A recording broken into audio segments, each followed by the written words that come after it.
Hello everyone, good morning.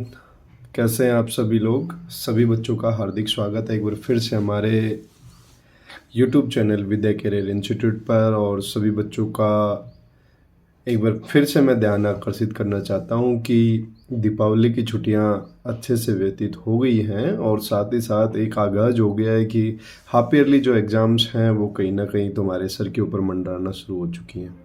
तो जो बच्चे अभी तक जो सीरियस नहीं थे, मैं उन सभी बच्चों को कहना चाहता हूँ कि थोड़ा सा अब भी फोकस होके अपने आप को और एक एक जो लाइन और लेंथ है ना उसमें लेके आने की ट्राई करें। ओके। और सभी जितने भी जिनके भी बैकलॉग्स हैं वो आई थिंक बैकलॉग्स कभी किसी के क्लियर हुए नहीं है, फिर भी जितना तुम कवर कर सकते हो वो बखूबी तुम लोगों ने किया भी होगा इन छुट्टियों में ना। तो एक नई ऊर्जा के साथ, जिसमें हल्की हल्की अब सर्द हवाओं और ठिठुरन का एहसास भी होगा, और उसी एहसास को लेके अब एक ये नई शुरुआत होने वाली है। और इस नई शुरुआत में मैं 11th क्लास के जो बच्चे हैं उनके लिए चैप्टर आपका जो 9th है, तरलु के यांत्रिक गुण, उनके अभ्यास क्वेश्चनों के सॉल्यूशंस को लेके आ रहा हूँ। तो सबसे पहले अपन देखेंगे कि इस चैप्टर में कौन कौन से महत्वपूर्ण क्वेश्चंस हैं जिनके थ्रू अपन जब क्लास में पढ़ रहे थे तो गो थ्रू हैं, और उनका यूज करते हुए हम अपन सभी अभ्यास क्वेश्चनों को बारी बारी से सोल्व करने वाले हैं। ठीक है बच्चों? ओके। तो ये मैं अभी कैमरा इसके ऊपर फोकस कर देता हूँ और मैं देख अब आप चीज़ों को अच्छे से ऑब्जर्व भी कर पा रहे होंगे, राइट? अपन चैप्टर पढ़ने वाले हैं तरलु के यांत्रिक गुण, जिसमें पहला टॉपिक अपना दाब। दाब आपका क्या है बच्चों? प्रेशर। प्रेशर क्या होता है? एकांक क्षेत्रफल पर लगने वाले बल को क्या कहते हैं? दाब। घनत्व आपको पता है, द्रव्यमान बटा आयतन होता है।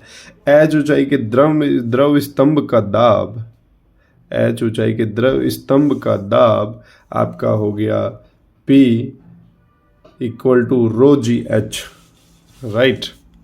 P equal to rho g h हो गया आपके पास ये। हाँ, अब ठीक है। एंड पास्कल के नियम अनुसार विराम अवस्था में द्रव के अंदर सभी दिशाओं में दाब समान रूप से वितरित होता है। ये अपन चीज़ें देख चुके हैं कि अगर समान दिशाओं में दाब क्या होता है, बिना घटे हुए संचरित होता है। तो पी ए, कोई बिंदु ए बी सी है, वहाँ पे p a equal to p b equal to p c हो। क्लियर? अब बात करते हैं आर्किमिडीज के सिद्धांत से द्रव में डुबोने पर उत्प्लावन बल। जब आप किसी किसी भी पिंड को द्रव में डुबोते हैं तो द्रव उसके ऊपर की तरफ एक बल लगाता है जिसको उत्प्लावन बल कहते हैं, जिसमें आपके पास u पिंड द्वारा हटाए गए द्रव का भार है। तो u बराबर क्या हो जाएगा? रो वी जी हो जाएगा। ये आपका उत्प्लावन बल हो गया। तो हटाए गए द्रव का आयतन कितना होगा बच्चों? ये होगा W1 minus W2 upon rho जी। यहाँ पे जो हटाए गए द्रव का आयतन की बात हो रही है, तो अपन अगर आयतन की बात करें तो अपन को ये चीज़ बखूबी पता है कि जो आपके पास में आयतन आएगा कि जब आप किसी भी ऑब्जेक्ट को किसी भी द्रव के अंदर जब आप उसको डब करवाते हो तो वो क्या करता है? विस्थापित कर देता है, द्रव को वहाँ से हटा देता है। अब ऐसे ही इसमें एक टॉपिक आया था कि क्रांतिक वेग क्या होता है। तो क्रांतिक वेग का आपके पास फॉर्मूला जो बनता है वो बनता है are Neeta row dot D. यहाँ पे जो वी सी है वो क्रांतिक वेग है और आर रेनॉल्ड्स संख्या है। मैं आगे बताऊंगा आपको कि रेनॉल्ड्स संख्या क्या होती है। डी नली का व्यास है और रो द्रव का घनत्व है। अभी अपन जो बात करने वाले हैं वो बात करने वाले हैं रेनॉल्ड्स संख्या पर। ये क्या होती है? किसी भी तरल का प्रवाह धारा रेखीय अथवा विक्षुब्ध, धारा रेखीय अथवा विक्षुब्ध होना एक विमाहीन अनुपात पर निर्भर करता है कि उसका जो प्रवाह है वो धारा रेखीय होगा या विक्षुब्ध होगा। ये विमाहीन अनुपात पर निर्भर करता है, जिससे कि रेनॉल्ड्स संख्या कहते हैं। इसका मान द्रव की परतों के बीच एकांक क्षेत्रफल पर लगने वाले जड़त्व बल तथा और शान बल के अनुपात के बराबर होता है।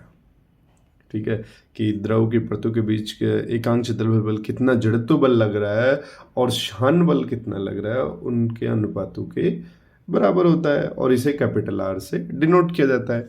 वैसे ही अगर अपन देखें कि जो रेनॉल्ड्स संख्या होती है आपके पास में, जो रेनॉल्ड्स संख्या होती है रो इक्वल टू वी, और ये क्रिटिकल वेलोसिटी आ गई, ये आपका क्या होगा, डायमीटर हो गया, और ये आपके पास नीटा हो गया, शांता गुणांक। तो दो परतों के बीच लगने वाला जो शांता बल है F बराबर होता है माइनस के नीटा A D V upon D Z. Stokes के अकॉर्डिंग क्या बोलता है स्टोक्स की, जब किसी भी द्रव को आप किसी पिंड को आप द्रव के अंदर डुबोते हैं तो द्रव के बीच एक प्रकार का बल लगना शुरू हो जाता है, और वो 6 पाई नीटा आर वी होता है। फिर सीमांत वेग की बात करें, जो टर्मिनल वेलोसिटी होती है वो कितनी है, एक होती है बच्चों क्रिटिकल वेलोसिटी, एक होती है टर्मिनल वेलोसिटी, दोनों डिफरेंट है, ध्यान रखना इस भी। पे 2r square bracket rho minus sigma और ब्रैकेट बंद एंड जी अपॉन 9 नीटा, ये आपके पास में रो और सिग्मा की अगर मैं बात करूँ तो रो आपके पास में क्या हो गया, कोई भी आप लिक्विड ले रहे हो उसका हो गया, और जो आपके पास सिग्मा आया ये आपके पास में अदर जो भी चीज़ आप सॉल्यूशन के अंदर उसका घनत्व हो गया। अब अवित्रता का समीकरण क्या होगा, जिससे आप कंटिन्यूटी, इक्वेशन ऑफ कंटिन्यूटी कहते हैं बच्चों, वो आपके पास आता है एरिया, ये आपके पास कैपिटल ए है, एरिया और वेलोसिटी दोनों का गुणनफल एक कांस्टेंट होता है, या दोनों एक दूसरे के इन्वर्सली प्रोपोर्शनल होते हैं। मींस जहाँ पे एरिया कम होगा वहाँ पे वेलोसिटी ज़्यादा होगी, और जहाँ पे वेलोसिटी ज़्यादा होगी वहाँ पे एरिया कम होगा। ये दोनों ही बातें उसी चीज़ को होते हैं। A1 V1 equal to A2 V2। अब बर्नौली प्रमेय के अकॉर्डिंग क्या हुआ कि आपके पास में दाब ऊर्जा, गतिज ऊर्जा और स्थितिज ऊर्जा तीनों का योग आपके पास एक नियतांक होगा। तो rho P upon rho plus half v square plus g h equal to नियतांक, ये एकांक द्रव्यमान के लिए। और क्षैतिज प्रभाग के लिए अगर बात करें तो फिर ये इसके अंदर जो पोटेंशियल एनर्जी है वो आपके पास जीरो हो जाएगी। तो P1 plus half rho V1 square equal to P2 plus half rho V2 square हो जाएगा। एक आता बहिस्राव वेग, जो तुम्हारे पास में अगर कोई भी आप पात्र ले रहे हो, उसके अगर किसी भी एक गहराई के ऊपर आप जब उसमें क्या करते हो, आप उसमें एक होल मार्क करते हो, देन उससे जो द्रव आपका बाहर निकल रहा है उसकी वेलोसिटी कितनी होगी, वो होगी बच्चे आपके पास में v equal to rho two g h, v equal to under root 2gh। प्रस्थ नाव की बात करें तो प्रस्थ नाव आपको पता है एकांक लंबाई पर लगने वाले बल के मान को कहते हैं। एम टी बराबर आपके पास, क्योंकि एकांक पृष्ठीय क्षेत्रफल पर क्या गया कार्य भी आपके पास प्रस्थ नाव के इक्वल ही होता है, जो कि आपके पास एनर्जी, पृष्ठीय एनर्जी और प्रस्थ नाव के बीच में संबंध बताता है। बड़ी बूंद को छोटी बूंदों में बदलने पर प्रस्थ तनाव के विरुद्ध कुल कितना कार्य किया जाएगा। तो बड़ी बूंद को छोटी बूंद में बदलने के लिए W बराबर 4 पाई R क्यूब कैपिटल T, जो आपके पास प्रस्थ तनाव है, R आपके पास रेडियस है, और bracket 1 upon R minus 1 upon R। ठीक है, ऐसे ही छोटी बूंदों से बड़ी बूंदों में परिवर्तित करने के लिए भी आपके पास सेम ही फॉर्मूला होगा, मतलब इतना ही कार्य आपको करना पड़ेगा। अब बात करते हैं इसके अकॉर्डिंग आपके पास और क्या क्या फॉर्मूले बन सकते हैं जो मैंने राइट डाउन किए होंगे।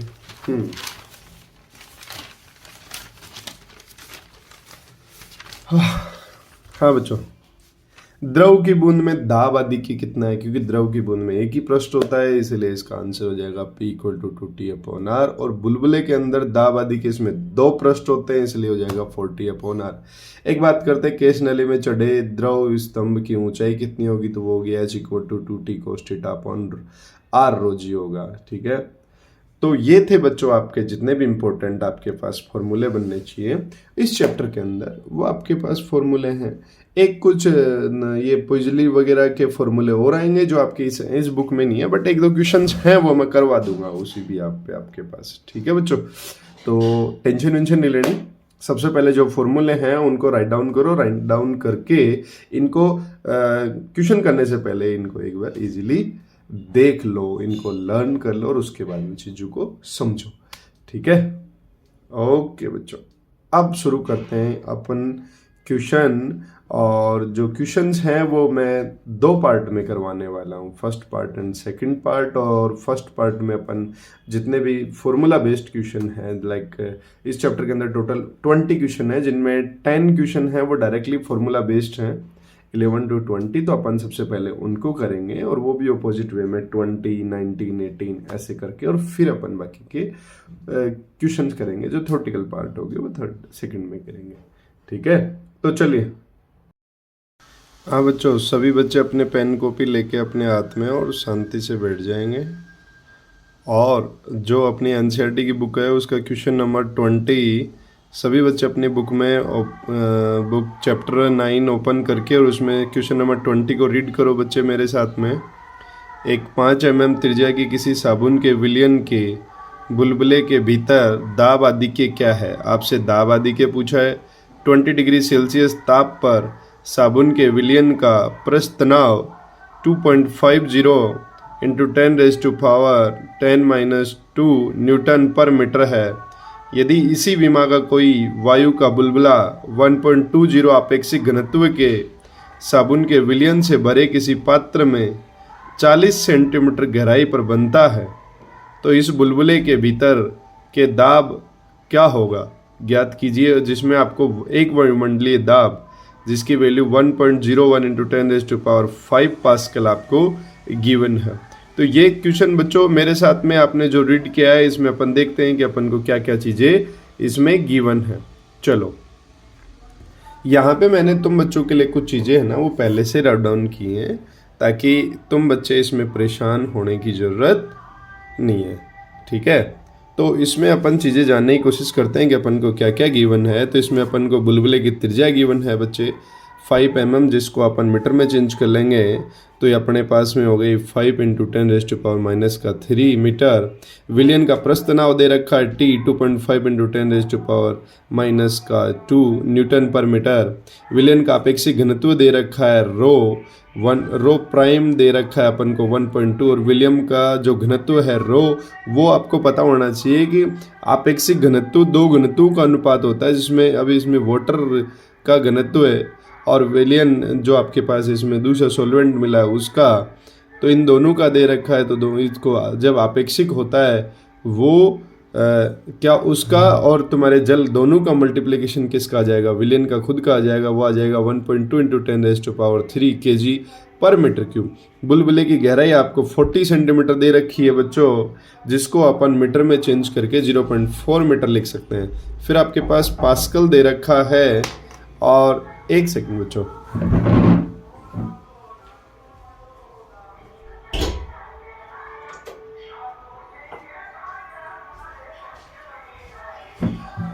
बुलबुले की गहराई आपको दे दी H = 40 सेंटीमीटर, जिसको आप 0.4 मीटर राइट डाउन कर सकते हो, और जो पास्कल दे रखा 1.01 इंटू 10⁵ पास्कल हो गया। जो अपन को ज्ञात करना है, एक तो बुलबुले के भीतर दाब आदि की कितना होगा, और गहराई पर बने बुलबुले के भीतर दाब आदि की क्या होगा, दोनों चीज़ें अपन को ज्ञात करनी है। तो यहाँ से अब इसका सॉल्यूशन लिखने की ट्राई करते हैं अपन कि किस तरीके से इसके सॉल्यूशन को लिखा जा सकता है। तो यहाँ पे बुलबुले के भीतर पहला जो क्वेश्चन है अपने पास, सॉल्यूशन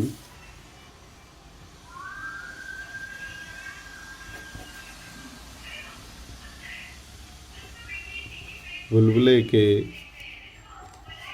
भीतर दाब आदि के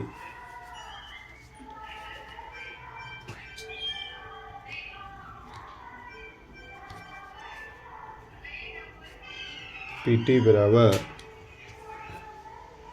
40/R। ठीक है बच्चों, आपके पास जो सरफेस टेंशन दे रखी थी 2.5 इंटू 10⁻⁻², और आपके पास R दे रखी है 5 इंटू 10⁻⁻3। जब आप इसको सोल्व करते हो देन आपके पास ये इससे कैंसिल आउट, तो 0.5, देन ये आपके पास आ जाएगा 2.0 इंटू 10⁻⁻1, इसी को आप लिख सकते हो 20 पास्कल। यह आपके पास आ गया जो दाब आदि के था। ठीक है।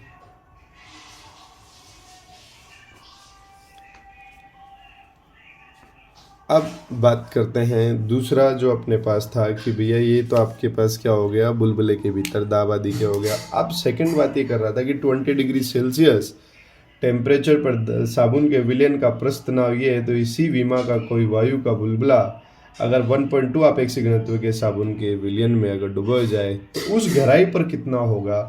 तो यहाँ पे देखने के लिए आप क्या करेंगे, बुलबुले का केवल एक ही तल होता है। अंदर की अगर बात करें, विलयन के अंदर केवल एक ही तल होगा। विलयन के अंदर ले का केवल एक ही तल होगा। अतः इसके अंदर दाब आदि के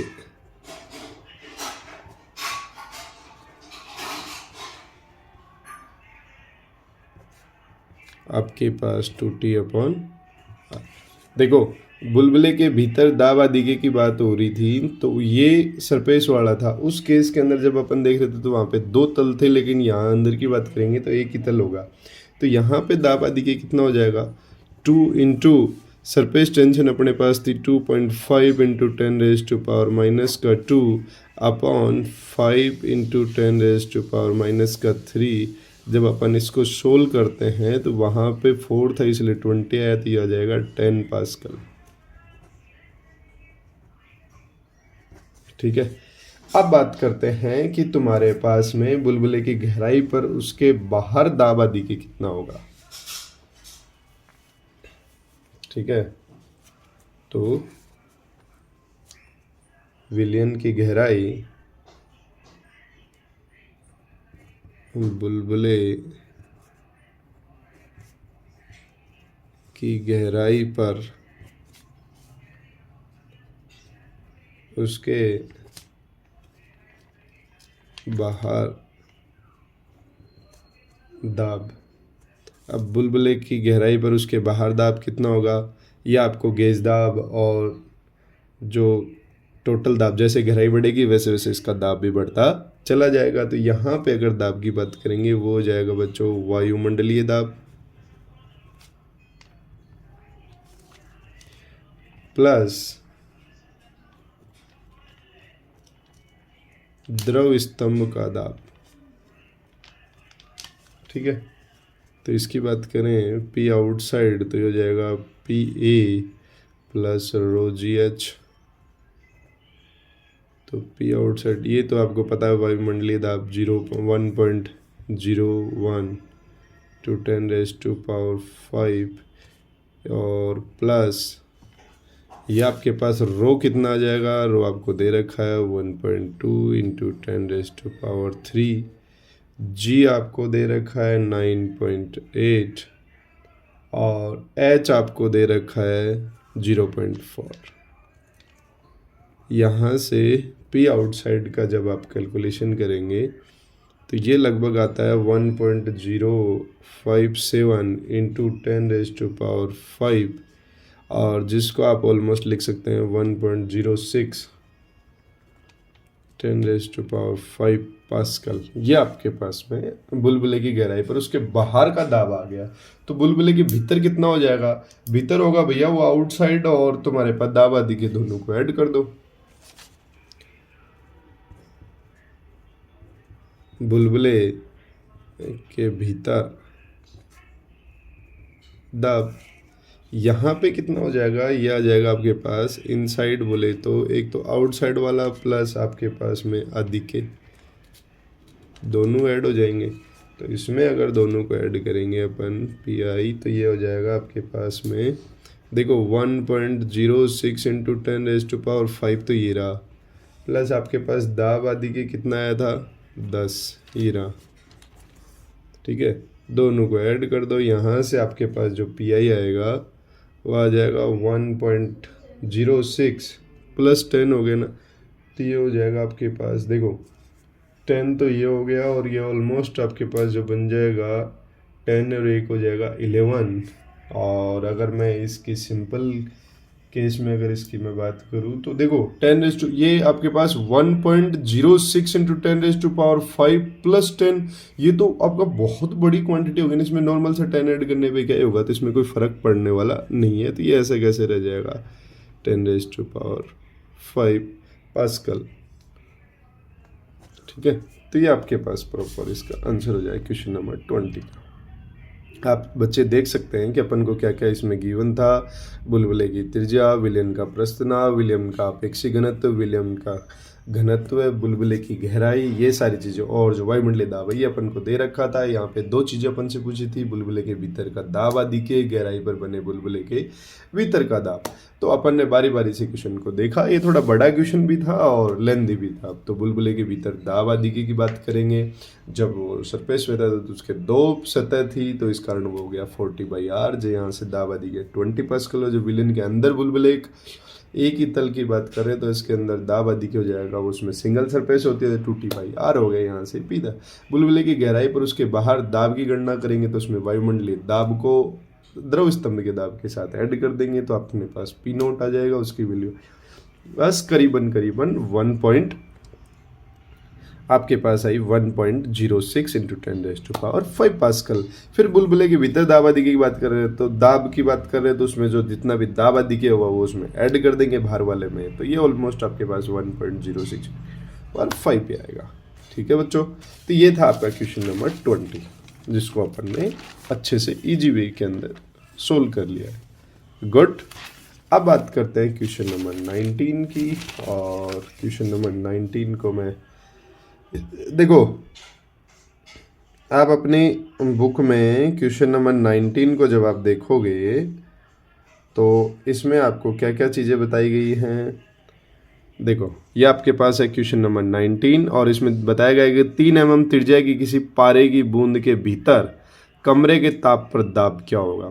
3 mm त्रिज्या की पारे की बूंद है, उसके भीतर कमरे के ताप पर दाब क्या होगा जब 20 डिग्री सेल्सियस पर पारे का प्रस्थनाव ये है, वो है 4.65 इंटू 10⁻1 न्यूटन पर मीटर। यदि वायुमंडलीय दाब आपको दे रखा है 1.01 इन 10⁻5 पास्कल, तो पारे की बूंद के भीतर दाब आदि के कितना होगा। सिंपल सी बात आपसे पूछिए कि पारे की बूंद के भीतर बताओ, तो भैया इसमें पारे की बूंद के दाब आदि के पूछा है, तो सबसे पहले तो आप क्या याद करोगे, सबसे पहले तो आप दाब आदि के याद करो। दाब आदि के मतलब पारे की बूंद में सिंगल लेयर होती है, तो आपके पास में क्या आ जाएगा, देखो पारे की बूंद के भीतर दाब आदि के, तो इसमें सिंगल लेयर है तो ये हो जाएगा आदि के, तो ये हो जाएगा 2T/r। 2 क्या है इसमें, ये तो फॉर्मूले का है। T क्या है, 4.65 इंटू 10⁻⁻1 अपॉन r कितना है 3 इंटू 10⁻⁻3। जब आप इसको सोल्व करते हैं तो P दाब आदि के जो आपके पास आएगा, और इसको जब आप सोल्व करोगे तो ये लगभग आपके पास आ जाता है 3.1 इंटू 10⁻², क्योंकि ये 3 ऊपर जाएगा, एक तो कैंसिल आउट हो जाएगा, 2 बच जाएगा, और इनको मल्टीप्लाई करें 3.1 पास्कल। ये आपके पास में टोटल दाब आदि की ये आ गया। अब बात करते हैं कि बूंद के भीतर दाब कितना होगा। सेकंड की बात करते हैं, बूंद के भीतर दाब, इसकी कैलकुलेशन करने के लिए आपको पता होना चाहिए कि वायुमंडलीय दाब को आप इसमें दाब आदि के अंदर ऐड कर दो, ठीक है। तो P वायुमंडलीय का तो आपको पता होना चाहिए, ये है 1.01 इंटू 10⁻5 प्लस इसको ऐड करो 3.1 इंटू 10⁻² पास्कल के अंदर। जब आप इसको इसमें ऐड करते हैं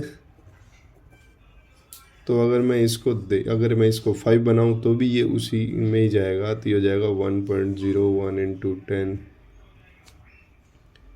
टू पावर 5, अगर मैं इसको भी 5 की कैटेगरी में लेके जाऊँ तो 2 ये है तो हो जाएगा 0.0031 इंटू 10⁻⁵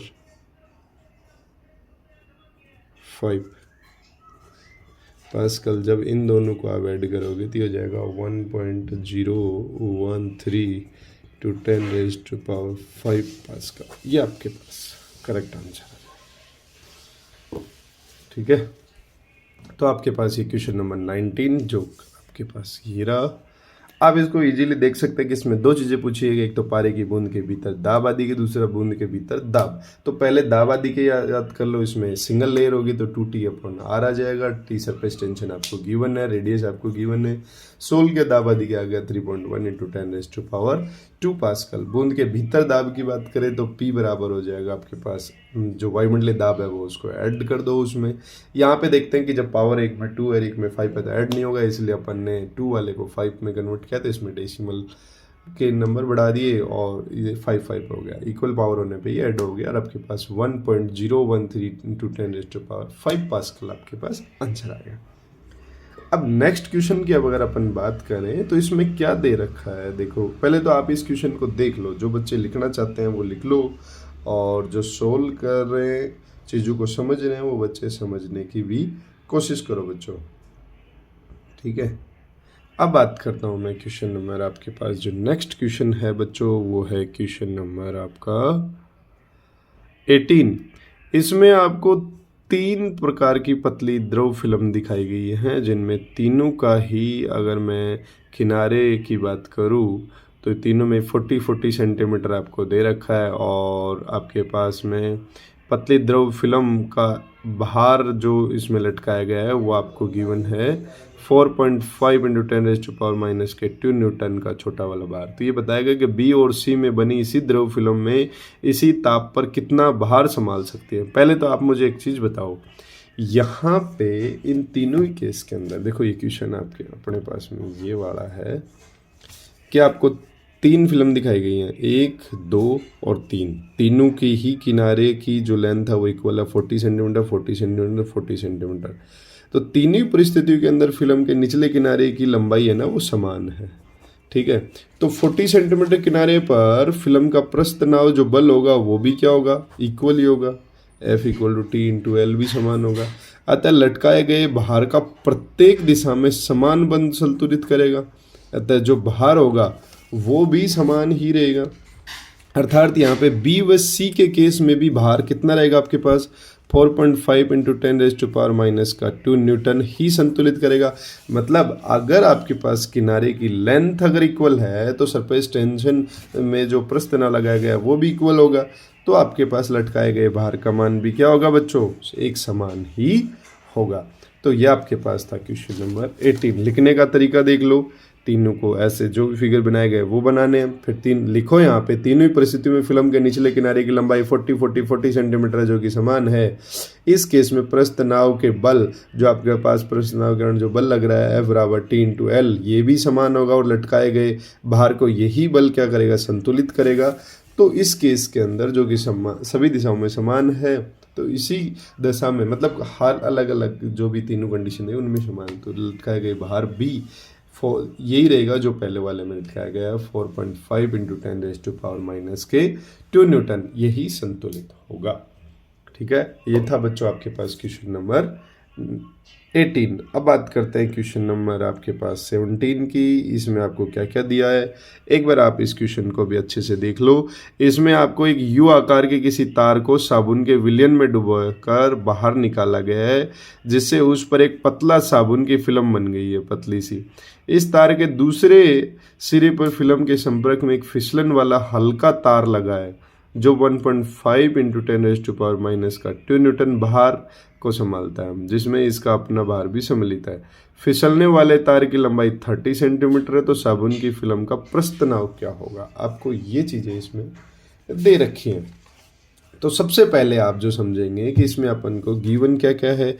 इसमें अपन को तार की लंबाई दे रखी है, लंबाई को अपन ने सेंटीमीटर में थी तो इसको मीटर में कन्वर्ट कर लिया, 0.3 मीटर हो गया। तार पर लटकाया गया भार है वो 1.5 इंटू 10⁻² न्यूटन है। तो आपसे पूछा है प्रस्थ नाव।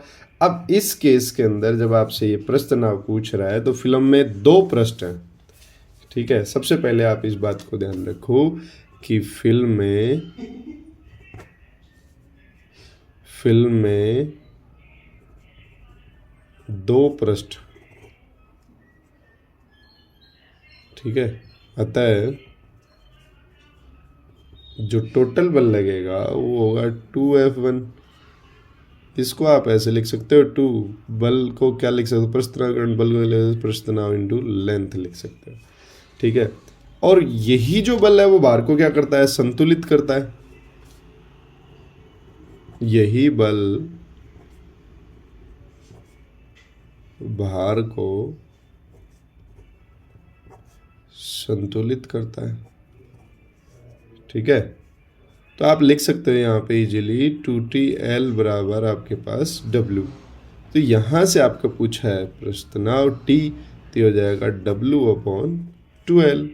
W जो आपको दे रखा है 1.5 इंटू 10⁻⁻², और 2 इंटू लेंथ आपको जो गिवन है वो है 0.3 मीटर। यहाँ से जब आप सोल्व करोगे तो देखो, इसको करोगे तो ये हो जाएगा आपके पास 5 टाइम्स, और जब इसको करोगे तो हो जाएगा 2.5 इंटू 10⁻⁻² न्यूटन पर मीटर। आप इस क्वेश्चन को देखो बच्चों, एक सेकंड।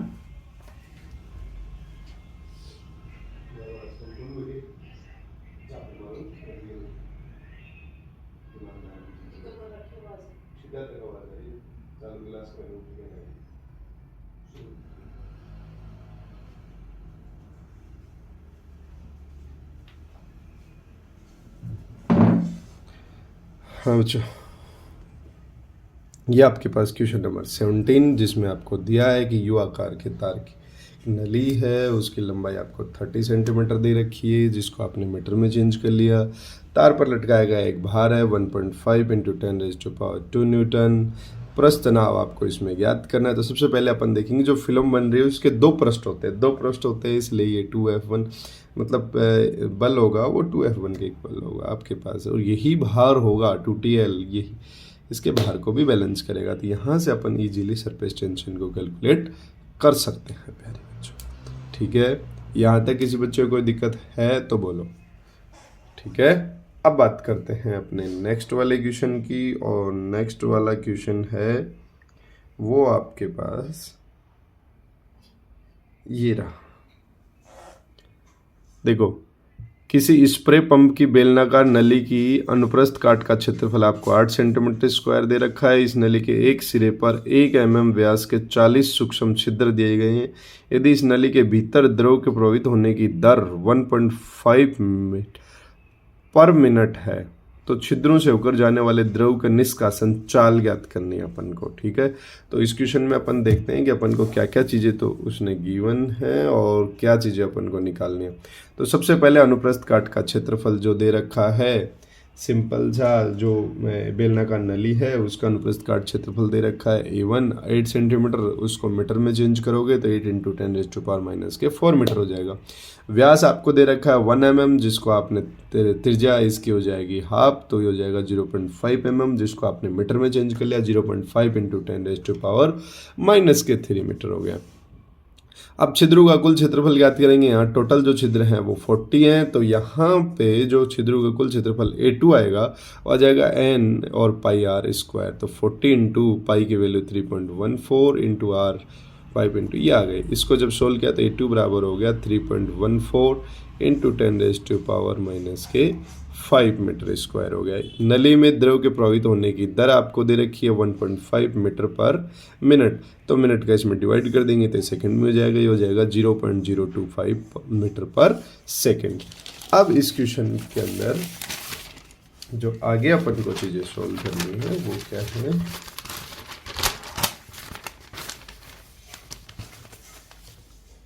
वो अपन को देखनी है कि सातत्य समीकरण से यहाँ से जो अपन को ज्ञात क्या करना है। सबसे पहले तो अपन को ज्ञात क्या करना है,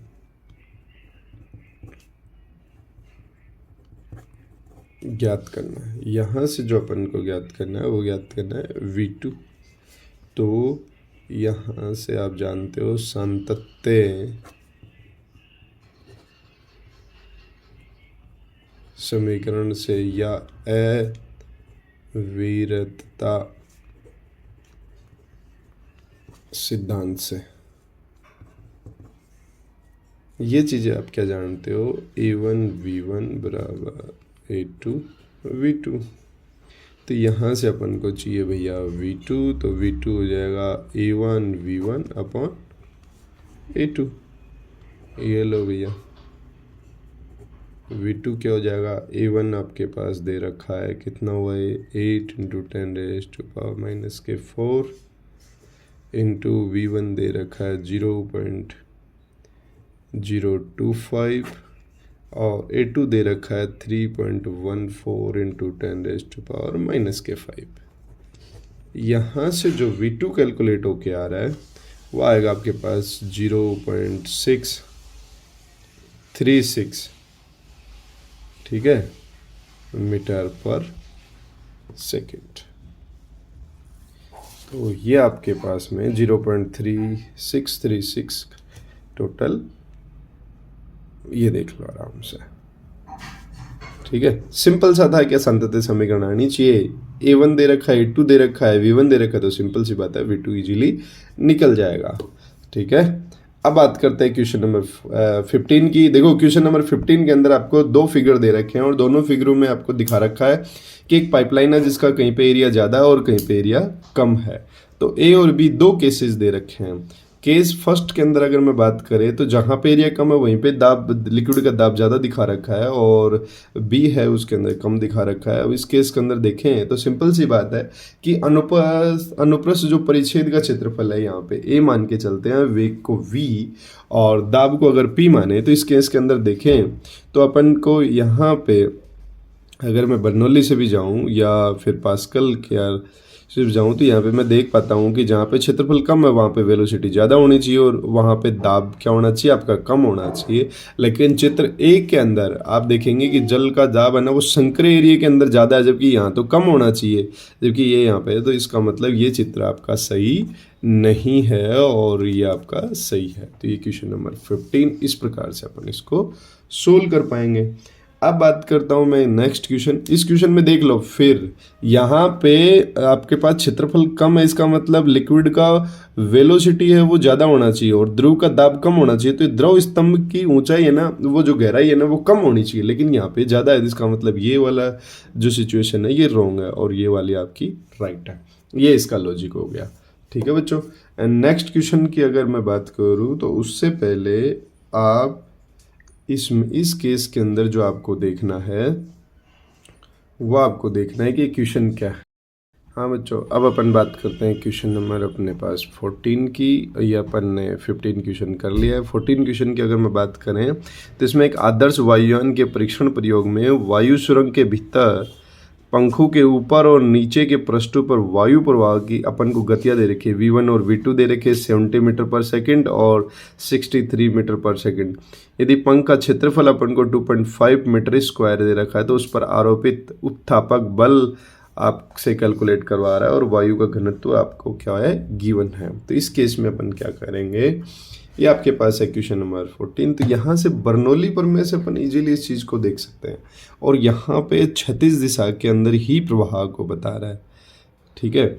तो इसमें आपको क्या क्या चीज़ें गिवन है एक बार तो आप वो चीज़ें देखें। इसमें वायु प्रवाह की गतियाँ V1 और V2 दे रखे हैं 70 और 63 और पंखे का क्षेत्रफल दे रखा है 2.5 और वायु का घनत्व दे रखा है 1.3।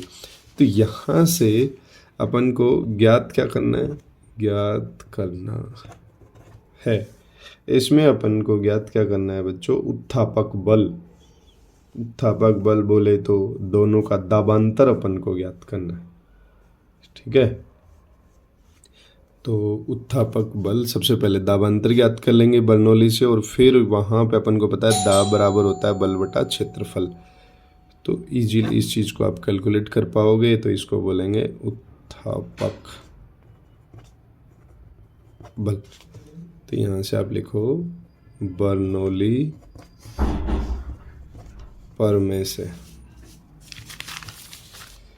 बर्नौली पर में से आप क्या लिखोगे, P1 plus half rho V1 का square equal to P2 plus half rho V2 का स्क्वायर। यहाँ से दाबांतर देखें तो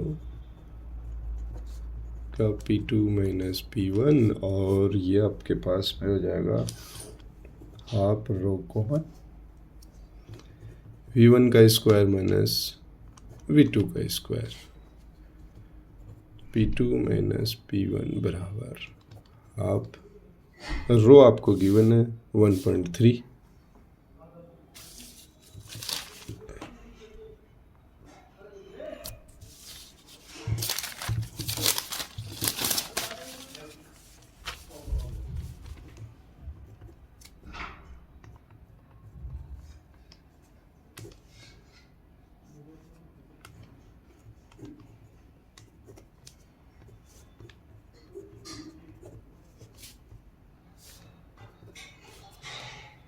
जब आप इनको सोल्व करते हो देन 70 का करोगे तो 49 और 00 आ जाएंगे, 63 का देन और आपके पास में, ठीक है। और उत्थापक बल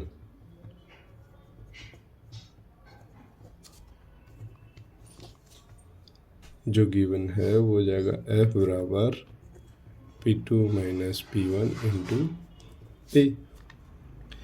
जब आप इसको लिखोगे 1.2 इंटू 1.3 और ये आ जाएगा 70 का स्क्वायर माइनस 63 का स्क्वायर इंटू जो एरिया है 2.5। जब आप सबको सोल्व करते हो देन आपके पास जो आंसर आएगा वो 1.5 इंटू पावर 3 न्यूटन हो जाएगा, ठीक है। ये आपका क्या हो जाएगा, उत्थापक बल हो जाएगा। इसको आप रफली सोल्व कर सकते हो, 70 का स्क्वायर माइनस 63 का और 1.3 आपके पास रो की वैल्यू थी और यहाँ से बल निकालेंगे तो एरिया से मल्टीप्लाई हो जाएगा 2.5, देन ये 1.5 इंटू 10⁻³ आ, ठीक है। ये रफली सोल्व करना है, यहाँ पे इसको सोल्व करने की कोई नीड नहीं है, ठीक है। इस तरीके से अपन इन चीज़ों को सोल्व करेंगे और सेकंड पार्ट में अपन आगे के जो क्वेश्चन है 1 to 13 क्योंकि इसमें थ्योरेटिकल क्वेश्चंस भी हैं उनको अपन इजीली सोल्व कर पाएंगे।